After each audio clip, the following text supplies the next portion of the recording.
기도하겠습니다. 오늘 이렇게 우리 교회가 이제 전체 부속실 포함해서 전체 인원을 계산해 보니까 약 80명에서 90명까지 우리가 동시간대에 예배가 가능하도록 되어 있더라고요. 우리 시설이. 왜냐하면 제가 어제 제 아내로부터 이야기를 들었는데 저희가 잘 아는 목사님이 계십니다. 그 감리교회 그 감독도 지내셨던 그 목사님이 말씀하시는데 그분과 몇몇 분이 아마 박능우 보건부 복지부 장관님을 만나셨던 모양이에요. 그래가지고 교회 예배 완화 조치를 취해줬으면 좋겠다라고 해서 합의한 내용이랍니다. 그래서 목요일 날 발표가 될는 줄 알았는데 금요일 날 발표를 하더라라고 했습니다. 금요일 날 발표되기 때문에 저희에서도 갑자기 이렇게 주보도 다 나온 상태에서 이렇게 하게 되었습니다. 무엇인가 급박한 일이 있을 것이라는 생각은 있었지만은 이렇게 될 줄 몰랐습니다. 완화 조치 내용은 이런 것입니다. 그 전까지는 교회 규모와 상관없이 20명 이상은 예배를 동시간대에 드릴 수 없었습니다. 아무리 커도 부속실을 사용해도 안 됐습니다. 그랬는데 이제는 좌석이 300석 이상 된 교회에서는 그 예배실에서 50명까지 예배가 가능하고 300석 이하는 본래대로인데 방법이 좀 달라졌어요. 본래대로는 동영상 제작팀만 20명까지 허락하거나 아니면 동영상을 못하는 곳은 20명까지만 예배가 가능했었는데 이제 20명까지 그냥 예배가 가능하고 그리고 부속실도 그 기준에 의하여 1m 거리 두기를 해서 20명 이하까지 예배가 가능하도록 허락을 했어요. 정말 감사한 일이죠. 감사한 일이라서 이제 우리 교회에서 그 방법대로 이렇게 시행하도록 했습니다. 그래서 오늘 이렇게 뵈니까 여기 정말 우리 여기 안내하고 직접 맡은 분들 외에는 몽땅 다 여기 그동안 못 뵀던 분들이네요. 정말 반갑고 또 우리 수술도 하고 고생하신 우리 성도님들도 있고 저 이 시간 우리 각각 어디에서 예배를 드리느냐면 우리 유치부실에서도 예배를 드리고 또 그 다음에 위에 교육관, 학생부실 그리고 삼교육관 그렇게 예배를 드립니다. 예배 인원이 더 늘어나면은 청년부실과 제 상담실도 거기서도 2분 예배 드리도록 그렇게 하려고 지금 계획하고 있었는데 아직 우리 다 안 찼습니다. 오늘 이 시간 우리 교육관에서 학생부실에서 또 3교육관에서 예배 드리시는 모든 분들에게도 동일한 은혜가 함께 하시길 바라고 또 오늘 또 교회로 직접 나오지 못한 각 가정에서 예배 드리는 모든 분들에게도 하나님의 은혜가 함께하는 귀한 축복이 있기를 바랍니다. 오늘 우리가 다뤄보고자 하는 주제는 현재 한국교회에 직면한 문제들을 약간 살펴보고 하나님이 보시기에 무엇이 더 정당하고 옳은가를 생각해 보고자 합니다. 그래서 그 중에 우리가 가장 민감하게 오랫동안 교계에서 논란이 되고 대화가 되어지는 내용입니다. 그것이 뭐냐면은 대통령과 교계 대표들이 모여서 좌담회를 한 것입니다. 자, 저 사진에 이렇게 기사가 저렇게 나와 있죠. 거기에 참석한 인원들이요. 한국교회 총연합회 대표이장님들하고 또 몇몇 지도자들을 초청해서 저기서 했습니다. 그런데 어디는 뺐느냐면은 한국교회연합장은 뺐습니다. 왜냐하면 거기가 굉장히 큰 단체인데 왜냐하면 그 전에 그 교회연합에서 우리는 대면 예배를 그냥 하겠다. 그리고 거기에 대한 책임은 우리 모든 교단들이 책임지고 지겠다라고 해서 정면으로 예배 금지에 관하여 이렇게 이의를 제기했던 그러한 한국교회의 연합입니다. 그런데 빼고 이제 그렇지 않은 대표들만 이제 모아서 좌담회를 했습니다. 재밌죠? 여튼 변돌 바뀌면 이야기도 안 합니다. 자, 그렇게 해서 했는데 그 대표한 해서 한 내용 중에 그 대통령께서 한 말씀들이 또 긍정적인 것이 있기도 하고 부정적인 것이 있기도 하고 또 우리 교계 목사님들이 하신 말씀이 일각에서는 부정적으로 말씀하시는 분들도 있고 긍정적으로 말씀하시는 분도 있고 그렇습니다. 그러나 저는 그 전체 흐름과 대화의 목적과 그 결과는 저는 상당히 좋았다고 저 개인적으로는 그렇게 생각합니다.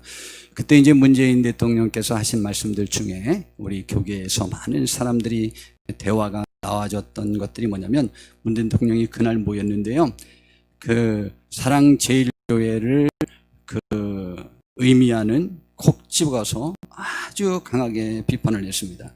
특정 교회에선 정부의 방역 방침을 거부하고 오히려 방해를 하면서 그러면서 정부의 방역을 방해한 일부 교회가 적어도 국민들에게 미안하다고 사과라도 해야 할 텐데 오히려 지금까지 적반하장으로 음모설을 주장하면서 큰소리 치고 있다며 한국의 방역이 한순간에 위기를 맞고 있다. 나라 전체가 큰 어려움을 겪고 있다. 이제 한숨을 돌리나 했더니 국민들의 삶도 무너지고 있다.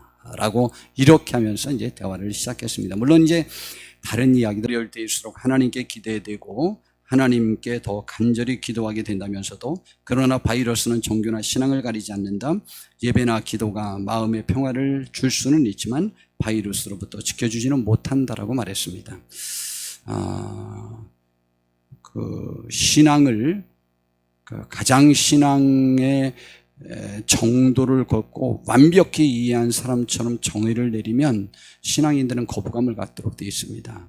그래서 이런 정의들을 내리셨습니다. 뭐 나쁘다고 생각 안 합니다. 자, 그런데 이제 기독교계 이제 목사님들이 이제 이런 답변을 냈죠. 그러면서 정부의 교회 지도자들은 정부의 방역 활동에 최대한 협조하겠다고 약속하면서도 기독교계의 특성을 인정해달라고 했습니다. 특별히 김태형 회장님은 정부가 정세균 총리, 안수 집사님인데 그 총리가 다니는 교회의 담임 목사님이십니다.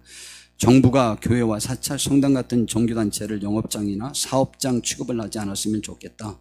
종교가 어떤 이들에게는 취미일런지 모르지만 신앙을 생명같이 여기는 이들에게는 종교의 자유는 목숨과 바꿀 수 없는 가치다 라고 이렇게 말했습니다. 특별히 대통령께서 수석 부장관 회의에서 그 어떤 종교의 자유도 집회와 표현의 자유도 지금 엄청난 피해 앞에서는 말할 수 없다라고 며 종교의 자유를 너무 쉽게 공권력으로 제한할 수 있고 중단을 명령할 수 없다는 뜻으로 들려서 크게 놀랐다라고 말합니다. 이때 문재인 대통령의 이 방침에 따라서 세계에서 언론들이 지금 난리가 났습니다.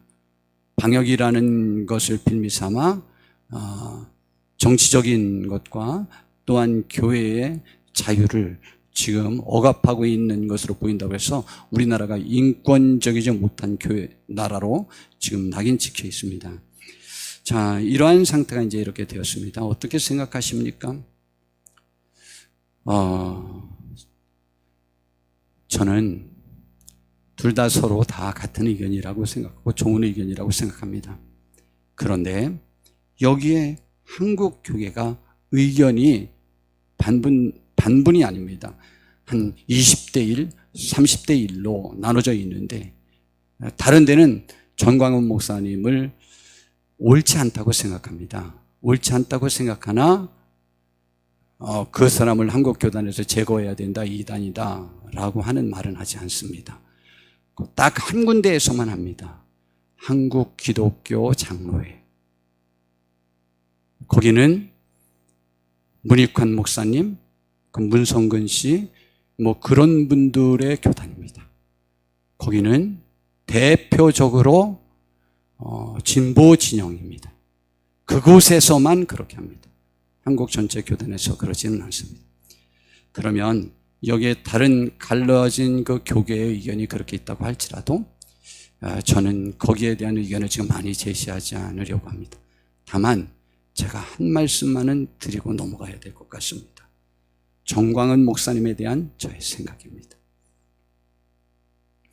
그 생각과 목적이 잘못됨이 없다 해도 결과적으로 한국교회와 국민들에게 근심과 고통을 주는 결과를 가져왔으니 지혜와 판단력이 부족했다고 저는 생각합니다. 8.15 광복절 집회는 하지 말았어야 합니다. 그리고 말에 책임을 져야 하며 진실하고 무책임 말에 대한 말과 행동을 해서는 안 됩니다. 그런 부분에 있어서 우리가 아무리 옳은 목적을 갖고 있다고 할지라도 그 결과가 하나님의 나라에 또 나와 관계된 사람들에게 피해를 입히는 결과만 가져올 것이 거의 분명하다면 지혜롭게 다른 방법을 선택했어야만 한다고 저는 생각합니다. 그런 부분에 굉장히 아쉽습니다. 그런데요, 우리 한 가지 아셔야만 될 것들이 있습니다. 한국 기독교 지도자들이 염려하는 것이 있습니다. 우리 동영상, 짧은 동영상. 왜 지금 한국교회를 염려하는지, 왜 현재 나라의 상황을 염려하고 목사님들이 정말 미쳤지요. 토요일 날 그 경상도에서 전라도에서 그 수십 대씩 차를 대더라고. 목사님들이 그렇게 오시면 됩니까? 저는요, 찢어질 듯 아파요. 그게 뭐요? 그 책임은 누구에게 있죠?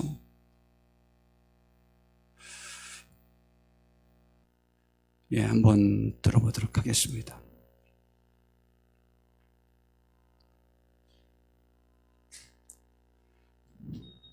추미애 법무부 장관 아들 서모 씨의 탈영과 관련된 의혹들이 연일 본불처럼 쏟아지고 있습니다. 자고 나면 새로운 의혹들이 신문 1면을 장식합니다. 오늘은 추 장관이 직접 부대에 전화를 걸어 아들의 휴가 연장에 대해 민원을 했다는 내용과 무릎이 아파서 총 21개월의 군 복무 기간 중 무려 58일의 휴가를 썼던 서 씨가 현재 프로축구 전북 현대모터스에서 60대 1의 경쟁률을 뚫고 인턴으로 근무하고 있다는 소식이 들렸습니다. 자녀의 진학을 위해 표창장을 위조하고 인턴 증명서를 조작한 의혹을 받는 조국 전 법무부 장관 부부와 어찌 그렇게 닮았는지요. 한편 오늘 뉴스에는 김대중 전 대통령과 이희호 여사의 아들인 김홍걸 더불어민주당 의원의 현재 재산이 100억 원대 이상으로 추정된다는 소식도 있었습니다. 김 의원은 평생 일정한 직업이 없었다고 하는데 어떻게 강남의 고가의 아파트를 두 채나 보유하고 예금은 14억 6천만 원이나 보유하고 있을까요? 우리는 지금 새로운 계급의 출현을 목도하고 있습니다. 이들은 이념을 앞세운 새로운 기득권, 기생충 세력입니다. 타고난 신분 덕에 남들보다 적은 노력으로 승승장구하는 불공정에 관한 이야기는 유사 이래 언제나 존재했습니다. 그러나 과거에는 교육이라는 신분 상승의 사다리가 있었습니다. 머리가 좋고 성실하면 개천에서 용날 가능성이 있었습니다. 그러나 이 새로운 계급, 즉 위선자들 또는 기생충으로 불리는 이 새로운 계급은 공공의대 같은 이상한 제도를 만들어서 이 신분 상승의 사다리를 걷어차 버립니다. 자신들만을 핵심 지배계층으로 구성해 가능하면 영원히 장기 집권을 꿈꾸는 것입니다. 코로나 계엄으로 중소상인들은 소리 없이 죽어나가는데 13세 이상 전 국민에게 통신비로 2만 원씩 주면서 대통령이 나서서 작은 위로이자 정성이라고 생색을 냅니다.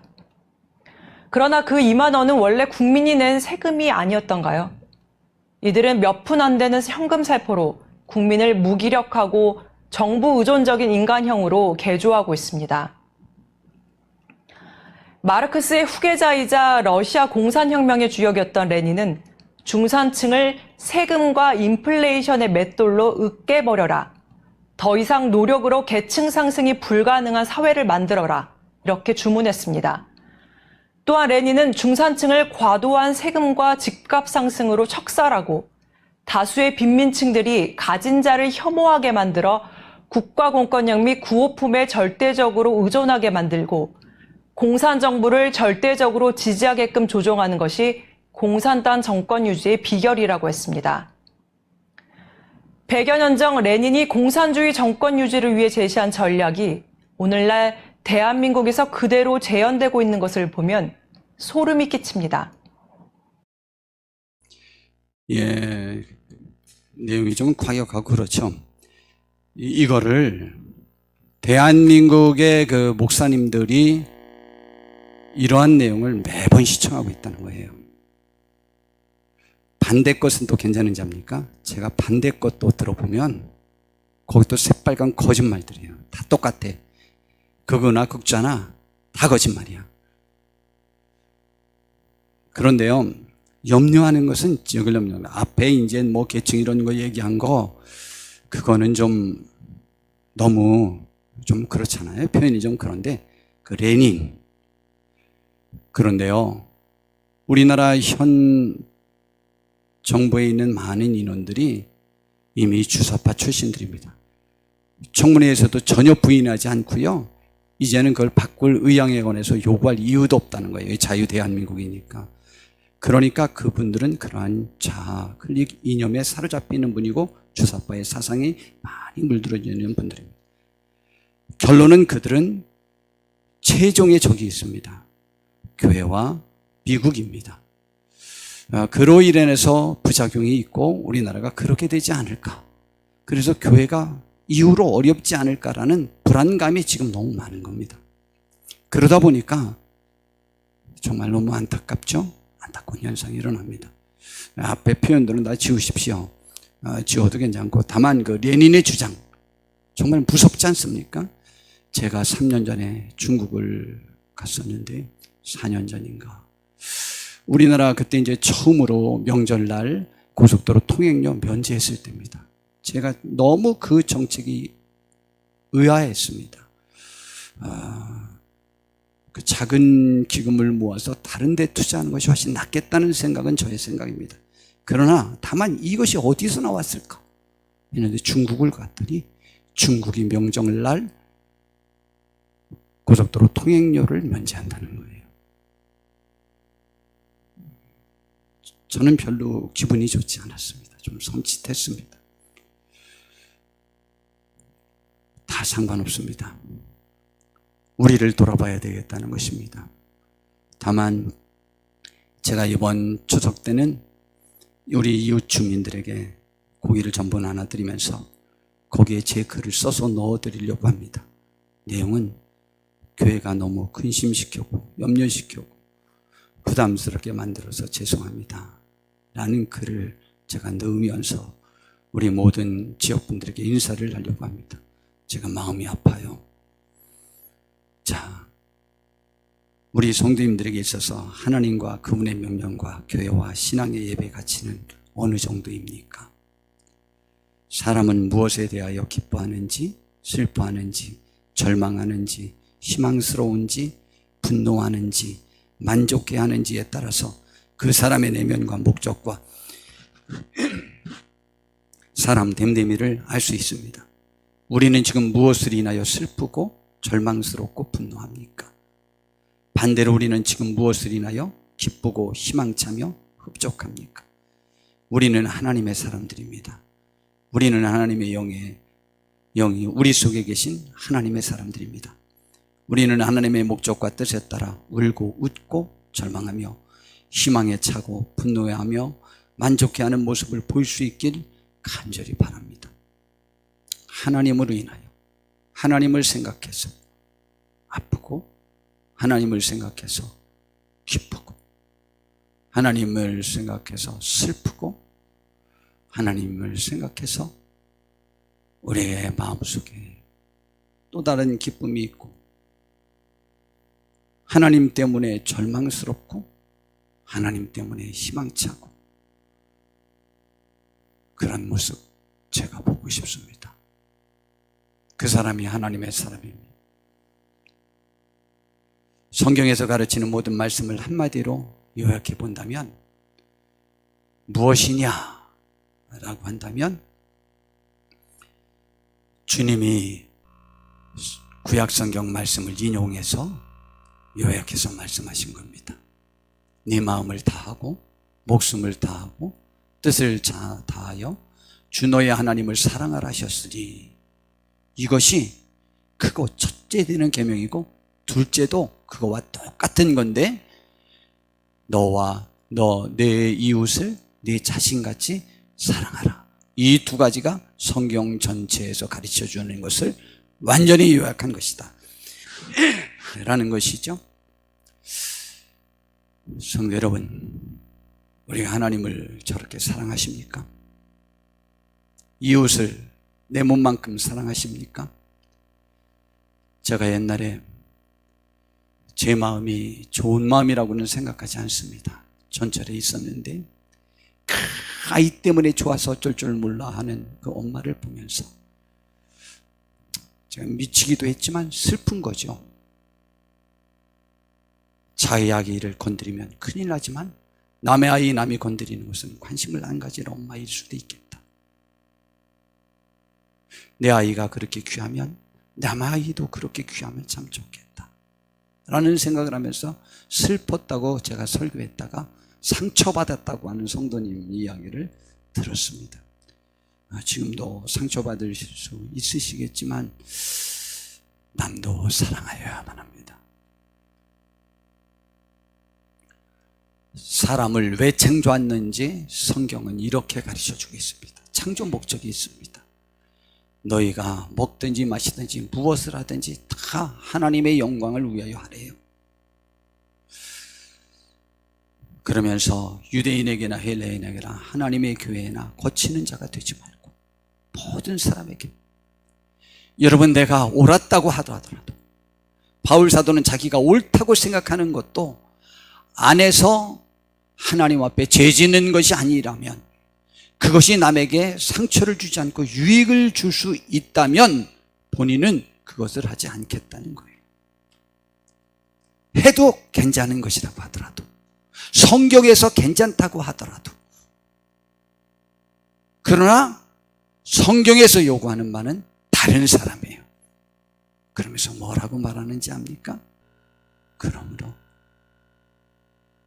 나와 같이 모든 일에 모든 사람을 기쁘게 하여 자신의 유익을 구하지 아니하고 많은 사람의 유익을 구하여 그들로 구원을 얻게 하라. 그러므로 다시 또 31절을 보면 너희가 먹든지 마시든지 무엇을 하든지 다 하나님의 영광을 위하여 하라는 것은, 다른 말로 바꾸면 너의 행위로 인하여 다른 사람이 구원받는데 보탬이 되는 행동만 하라 라는 것입니다. 오늘 다루고자 하는 주제는 이겁니다. 신앙이 예배가 생명처럼 귀하다고 주장합니다. 교회에서 예배의 목적이 무엇인지, 신앙의 목적이 무엇인지에 관해서 성경은 뭐라고 가르쳐줬느냐는 거예요. 나중에 이것에 대한 것은 더 자세히 다룰 거지만, 예배를 통해서 나의 신앙생활을 통해서 남의 구원에 보탬이 되어야만 합니다. 그러나 남의 구원에 방해가 되면 방법을 달리하여야만 합니다. 하나님은 예배에 생명을 걸라는 말씀을 하신 적이 없어요. 구원을 이루는 데 우리의 생명을 바쳐야 해요. 그것이 성경의 가르침이에요. 좀 더 또 살펴보겠습니다. 하나님이 사람들에게 주신 인류 최대의 명령과 사명이 뭐냐라고 할 때 모든 학자들이 똑같아요. 제가 지금 전부 인용하는 내용들은 모든 학자들이 공감하는 내용을 말하는 것입니다. 뭐냐? 인류 최대의 명령이 뭐냐? 마태복음 28장 19절에서 20절에 주님이 마지막에 승천하시기 전에 하신 말씀입니다. 그러므로는 너희는 가서 모든 민족을 제자로 삼아 아버지와 아들과 성령의 이름으로 세례를 베풀고 내가 너희에게 분반 모든 것을 가르쳐 지키게 하라. 볼지어다 내가 세상 끝날까지 너희와 항상 함께 있을 것이라고 했습니다. 이것이 인류에게 주신 지상 최대의 명령이라고 생각하는 그 말씀입니다. 우리는 지금 내가 다른 사람을 복음으로 가르쳐서 구원받게 하려고 하는 데에 나의 삶을 바치고 있습니까? 그 목적의 발로로 내가 말하고 웃고 울고 행동합니까? 성경에서 가르쳐준 바는 이러한 것이라는 것을 알고는 있어야 되지 않습니까? 그러므로 내가 정의할 때 성경과 다르면 그것이 신앙이라고 말하지는 마시고 내 생각이라고만 말씀하시란 말이에요. 그건 신앙은 아닙니다. 여기에서 어긋나면요. 그 다음에 성경에서 제일 되는 계명과 사람의 창조 목적에 부합되게 사는 삶의 모습이 무엇일까? 라고 한다면 예수님께서는 그것을 소금과 빛으로 비유했습니다. 마태복음 5장 13절부터 보니까 너희는 세상의 소금이니 소금이 만일 그 맛을 잃으면 무엇으로 짜게 하리요? 후에는 아무 쓸데없어 다만 밖에 버려져 사람들에게 밟힐 뿐이라고 말했습니다. 맛을 내라. 삶의 맛을. 나 때문에 남이 밥맛 나게 만들어라 라는 말입니다. 살맛 나게 만들어라. 그런데 우리가 벌레처럼 취급받아서야 안 되지 않습니까? 또 너희는 세상의 빛이라. 빛은 각 사람들의 갈 길을 밝히 보여주는 거예요. 우리를 보고 사람들이 갈 길을 찾고 있습니까?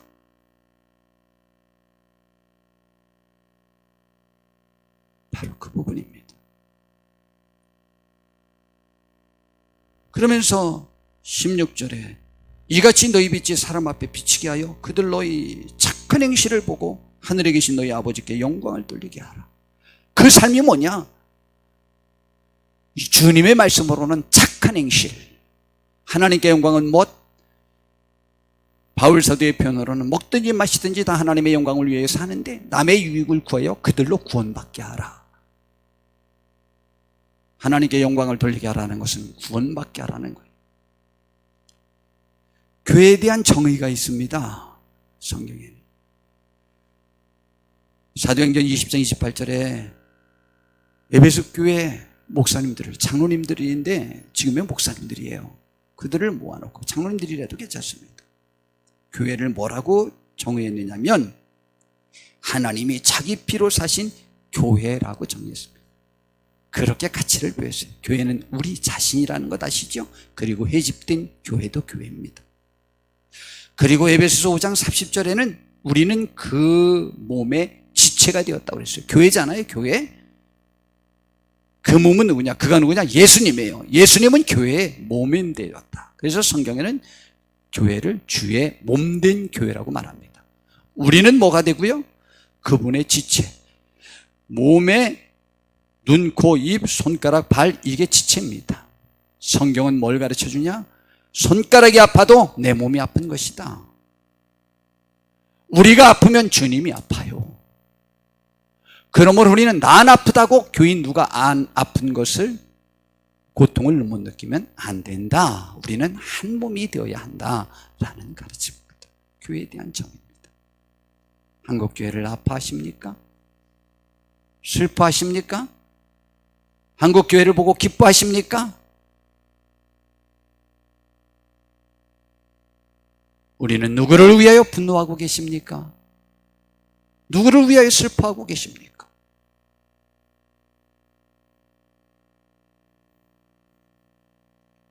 하나님이 우리에게 주신 삶의 가치대로 산 사람들의 고백과 삶을 한번 살펴보려고 합니다. 다윗 왕. 그에게 있어서 하나님이 어떤 분이냐? 여러 표현이 있는데 시편 18편에 보니까 나의 힘이신 여호와여 내가 주를 사랑한다. 하나님이 우리의 힘이십니까? 짐입니까? 하나님을 사랑합니까? 짐입니까? 무명의 시편 기록자인 시편 119편 기록자는 하나님의 말씀의 가치에 대하여 이렇게 정의합니다. 14절에 내가 모든 재물을 즐거워함 같이 주의 증거들의 도를 즐거워한다고 했습니다. 56절에 내 소유는 이것이니 곧 주의 법도들을 지킨 것이라고 말했습니다. 72절에 주의 입의 법이 내게는 천천 금은보다 좋다라고 말했습니다. 103절에 주의 말씀의 맛이 내게 어찌 그리 단지요 내 입의 꿀보다 더 달다고도 말했습니다. 그리고 105절에 주의 말씀은 내 발의 등이고 내 길의 빛이라고 말했습니다. 우리가 이 세상에서 사는 동안에 나의 삶의 기준에 영향력을 미치는 것이 가장 큰 것이 하나님의 말씀입니까? 아니면 무엇이죠? 정말 무엇이죠? 127절에 그러므로 내가 주의 계명들을 금 곧 순금보다 더 사랑한다고 했습니다. 136절에 그들이 주의 법을 지키지 아니하므로 내 눈물이 시냇물같이 흐르고 있습니다. 우리의 눈물은 어디에서 흘려지고 우리의 분노는 뭐에서 분노가 지금 폭발치고 있습니까? 하나님의 말씀을 사랑하지 않고 지키지 않는 사람들 때문에 시편 119편 기록자는 눈물이 흘렀습니다. 또 어떤 시편 기록자는 주의 전에 나와 같이 예배하던 사람들이 하나님을 조롱함으로 인하여 슬퍼하는 모습을 또 그리기도 했습니다. 바울 사도도 이렇게 표현을 했습니다. 갈라디아서 6장 17절에 이후로는 누구든지 나를 괴롭게 하지 말라. 내가 내 몸에 예수의 흔적을 지니고 있노라. 그들이 믿음으로 말미암아 구원받는다는 그 믿음의 도를 버리고 율법주의자들인 유대인들의 유혹을 받아서 바울 사도를 사도로 인정하지 않으면서 그 복음의 말씀에서 떠날 때 예수님의 몸을 괴롭히는 것 같은, 십자가에 못 박히는 것 같은 그런 아픔을 바울 사도는 느끼는 거예요. 십자가에 못 박힌 그 흔적이, 그 못자국이 아직 치유되지 않았는데 또 문대에서 아픈 상처를 받는 것 같다라고 하는 것이죠. 믿음에서 떠나는 것들을 보고 우리는 그렇게 아픔을 느끼는 복된 분들이 되었다면 참 좋겠습니다. 이 시대를 우리는 어떻게 해결해야 될까? 누구처럼 해결해야 될까? 지금 한국 기독교 136년 역사에 정권 차원에서 아니면 국가 원수와 그 관리들이 교회를 이렇게 능멸한 적은 처음 있습니다. 한 번도 그런 적이 없습니다. 김대중 대통령 때도 안 그러셨고, 그분이 진보 진영의 대통령이라고 하더라도 그분 그러지 않으셨습니다. 대통령이 된 다음에 우익 사람들을 한 명도 감옥에 넣지 않았습니다. 노무현 대통령도 그렇게 하지 않았습니다.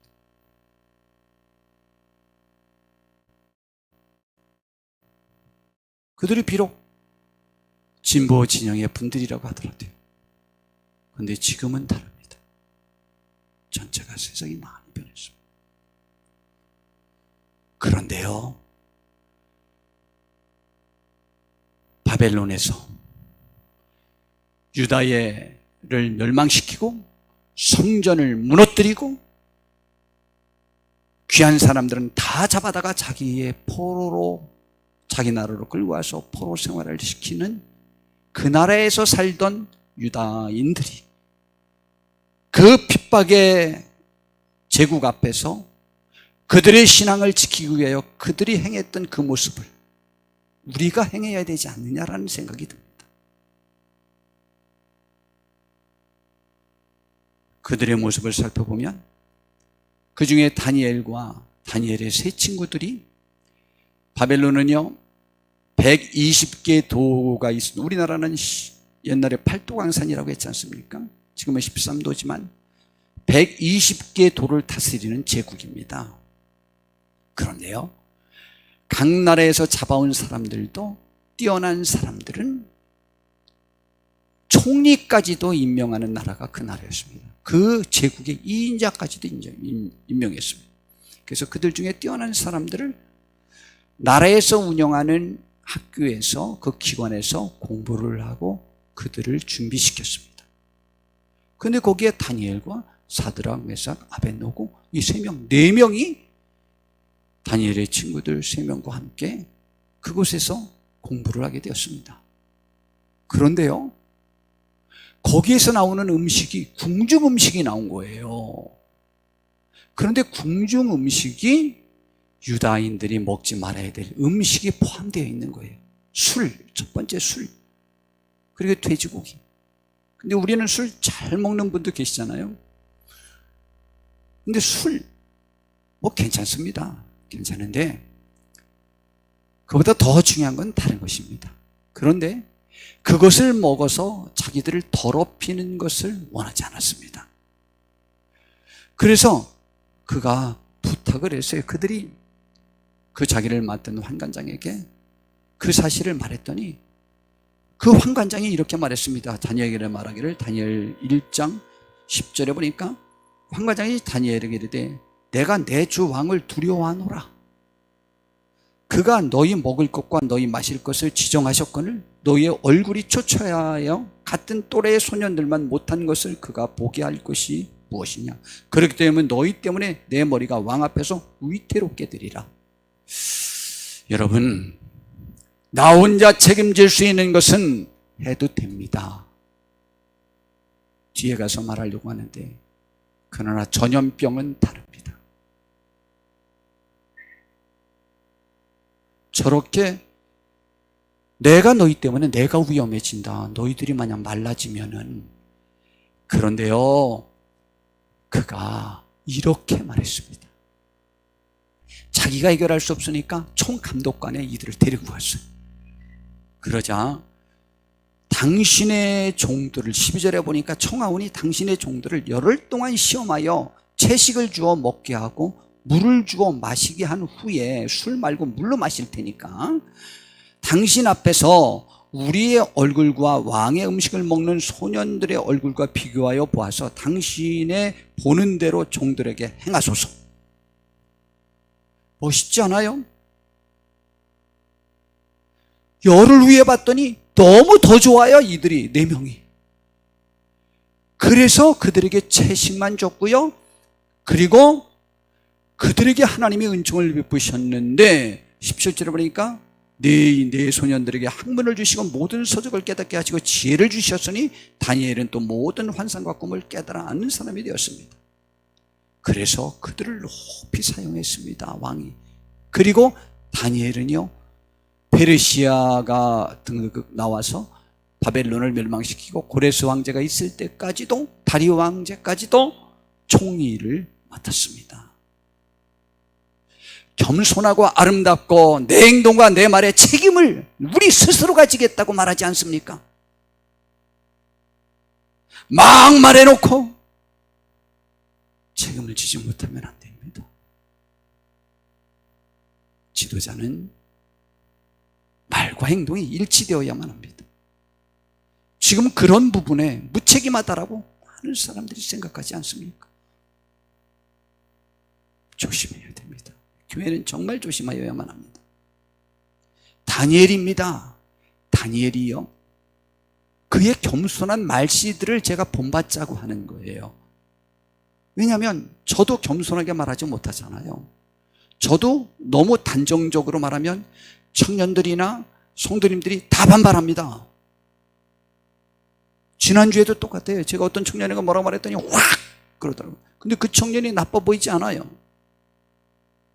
그러면서 제 말을 돌이켜보게 되었습니다. 조심해야죠. 단정적인 것들을 사람들이 그렇게 좋아하지 않습니다. 마찬가지로 신앙의 정의를 단정적으로 말씀하시지 마십시오. 좌우지간 제가 옳은 경우를 본 적이 없어요. 정말 주를 위해서 말했으면 금방 알아요, 무슨 내용인지.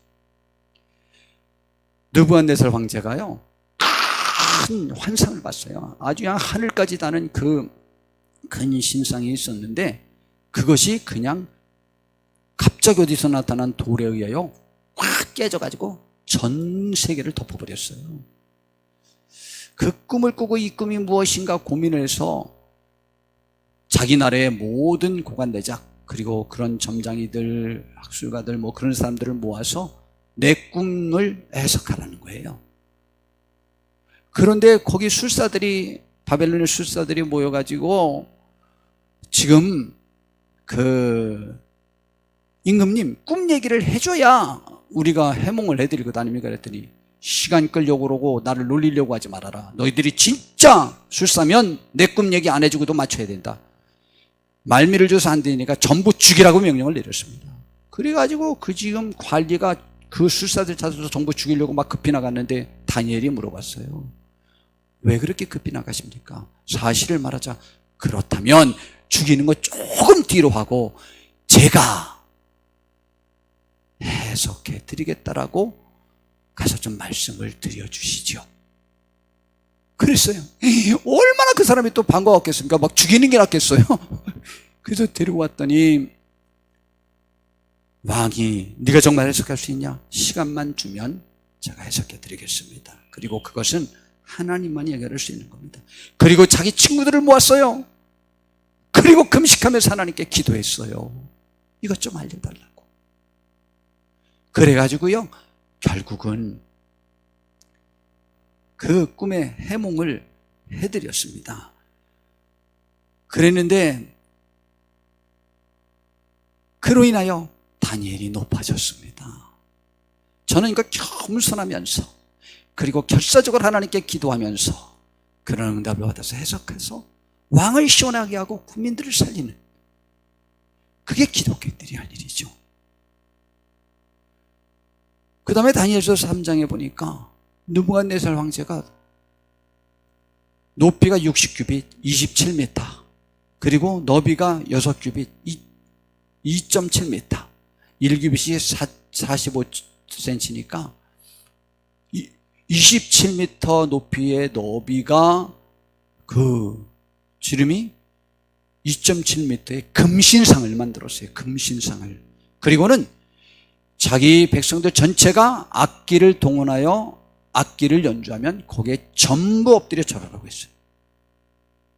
그랬는데요, 다니엘의 세 친구가 절을 안 해가지고 붙잡혀 갔습니다. 붙잡혀 갔는데 느부갓네살이 그 알고 저 세 사람의 이름을 느부갓네살 황제가 너무너무 예뻐서 자기가 이름을 새로 져준 거예요. 사드락과 메석, 아벳느고야. 느부갓네살 황제가 또 너무 잘 아는 다니엘의 세 친구예요. 너희들이 내 신을 섬기지 아니하며 내가 세운 금신상에게 절하지 아니한다고 하니 이거 정말 사실이냐? 지금이라도 이렇게 내가 연주하면 절해라. 그렇지 않으면 너희를 거기에 넣을 거다.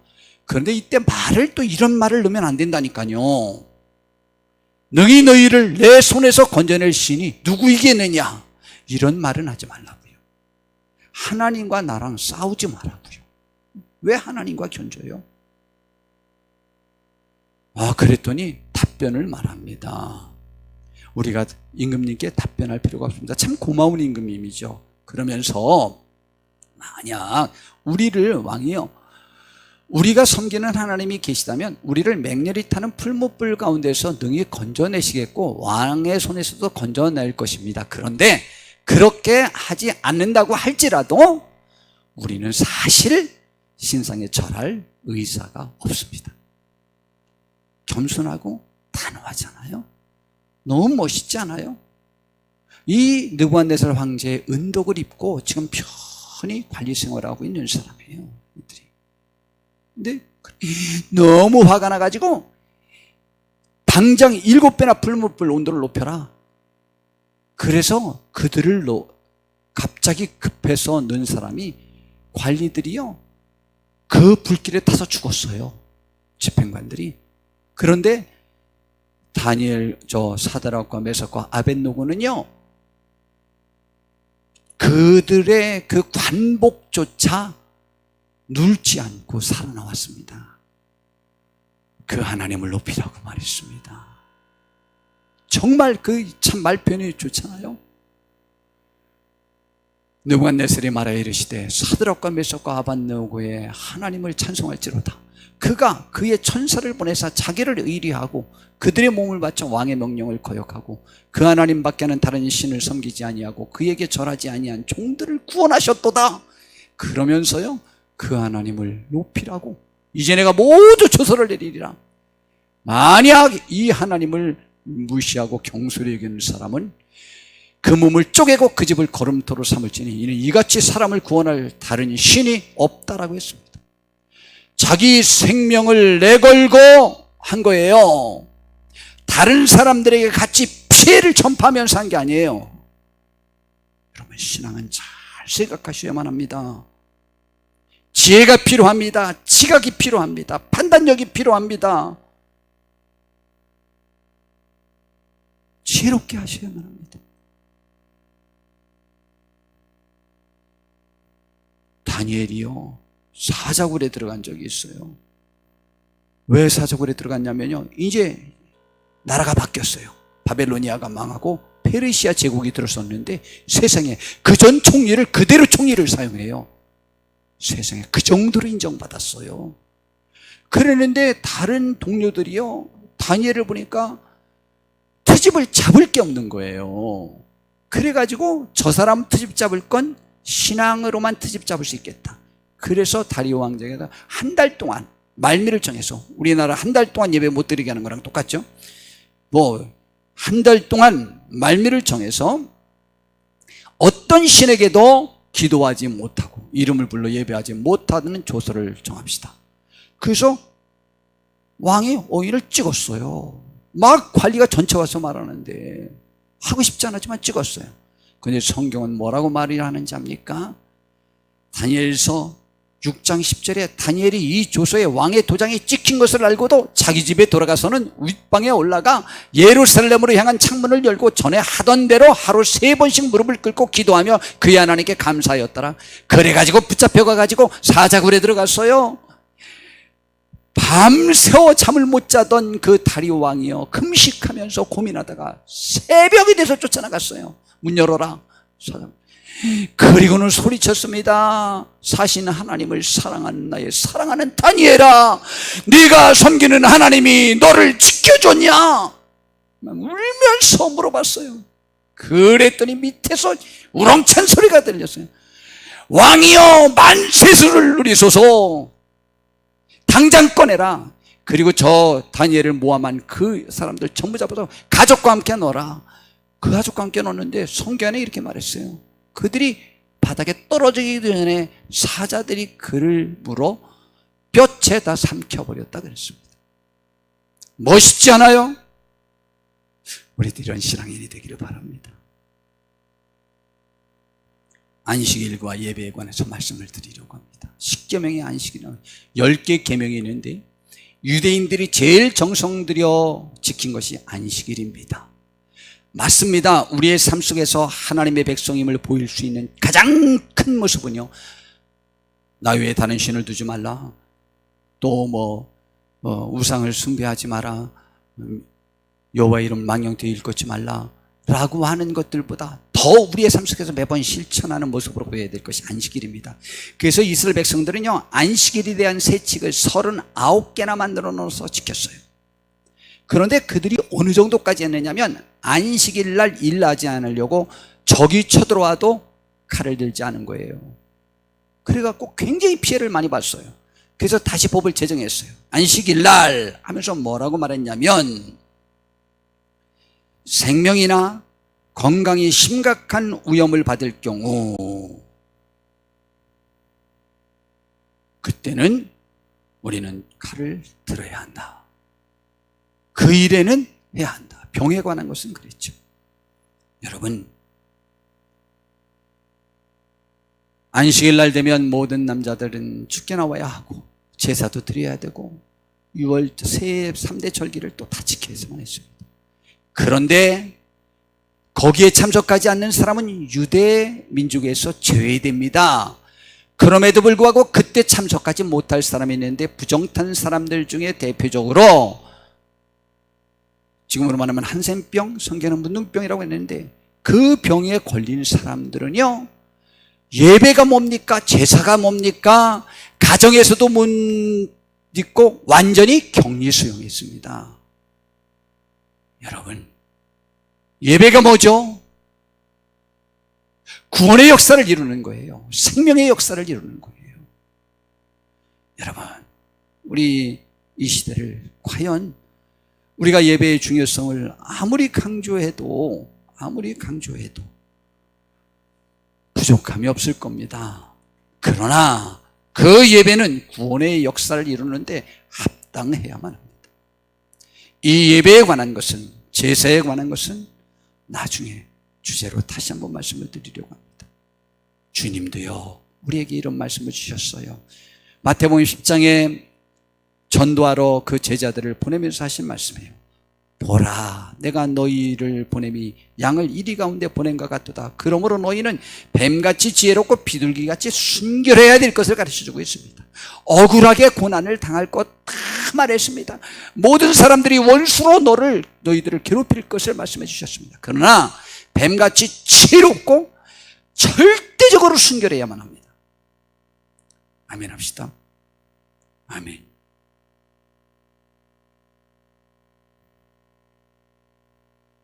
성도 여러분, 베드로의 행위를 좀 살펴보려고 합니다. 마태복음 26장 52절에서 54절에 보면 베드로가요, 예수님이 가룟 유다가 데리고 온 군인들에 의하여 붙잡히자 칼을 빼가지고 달려들어가지고 예수님을 구한답시고 대제사장의 종 말고라고 하는 사람의 귀를 잘랐습니다. 이 행동을 보고 예수님이 베드로에게 책망하셨습니다. 내 칼을 도로 칼집에 꽂으라. 칼을 가지는 자는 다 칼로 망하느니라 라는 말입니다. 그러면서 주님이 너는 지금 내가 아버지께 구하여 지금 12군단 더 되는 천사를 보내시게 할 수 없는 줄로 아시느냐? 아느냐? 지금 예수님이 한 말씀으로도 그들 다 죽을 수 있습니다. 할 수 없어서 안 하는 게 아닙니다. 그런데 내가 만일 그렇게 하면 이런 일이 있으리라 하는 성경이 어떻게 이루어지겠느냐? 주님은요, 성경에서 자기에 대하여 기록된 대로 그 삶의 발자취를 남겨야 될 책임의식을 느끼고 십자가를 지려고 하는 그 길을 가고 있는데 이게 뭐하는 일이냐? 라고 했습니다. 베드로 시험에 들지 않도록 깨어 기도하고 날 위해서 조금만이라도 깨어 있어달라고 부탁했는데 잠만 실컷 자다가 졸다가 깨보니까 그러니까 칼이나 휘둘렀어요. 놀라운 사실인데요. 주를 위하는 마음은 변하지 않는데 기도를 하지 않아서 성령 충만하지 못하고 혈기가 나온 거예요. 그 열기도 사랑하는 열기예요. 예수님을 사랑하는 열기. 그렇다면 제가 여쭤보네요. 베드로의 행위는 예수님에게 피해가 될까요? 보탬이 될까요? 예수님은 베드로의 행동 때문에 속상하셨을까요? 위로가 되었고 믿음직스러웠을까요? 우리 교회와 한국교회에 베드로 같은 이런 사람이 있다면 보탬이 될까요? 해가 될까요? 저는 분명히 생각하건대 주님은 오늘도 베드로와 같은 귀한 주님의 사람들을 찾고 계시리라고 믿고 있습니다. 우리가 베드로가 우리의 교회의 주춧돌을 놓았고 결국은 고난받는 성도들과 주님을 위해 십자가에 거꾸로 달려서 순교한 충성스러운 베드로가 될 수는 없는지요? 우리가 그렇게 될 수는 없는지요?